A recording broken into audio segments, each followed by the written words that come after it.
The gridlock between Congress and the White House over a budget deal has many local people worried.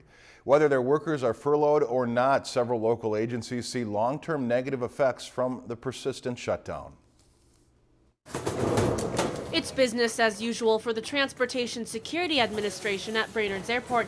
They, like other TSA workers in the country, are still working despite the government shutdown. Those folks who are dealing directly with the safety and security issues, well, security in the case of TSA, they're deemed essential. But others are not so lucky. Hundreds of federal technicians, mechanics, and security jobs are labeled as non-essential at Camp Ripley. In the Guard, they must be both guardsmen and military technicians, so they're not active military personnel. Many airport employees are still working, but some are furloughed. Those who process permits, licenses, and grants for airports. Brainerd Regional Airport is waiting for a grant for a new snowplow. If there's nobody on the other end of the process to be able to intake them and process them, that could ultimately slow down our ability to get grant funding down the road. A new snowplow would be supported by something called the Aviation Improvement Program Plan. It's funded by aviation fees and essentially the federal government. The current shutdown and a potential U.S. default could delay the process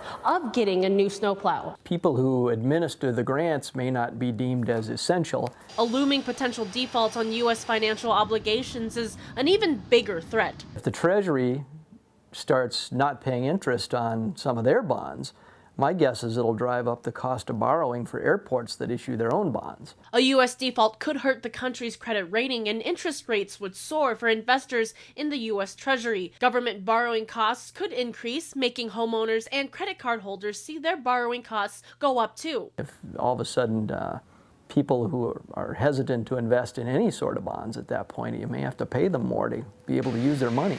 Brainerd Airport staff consider themselves lucky, but they do want the gridlock to end nonetheless. Hannah Tran, Lakeland News.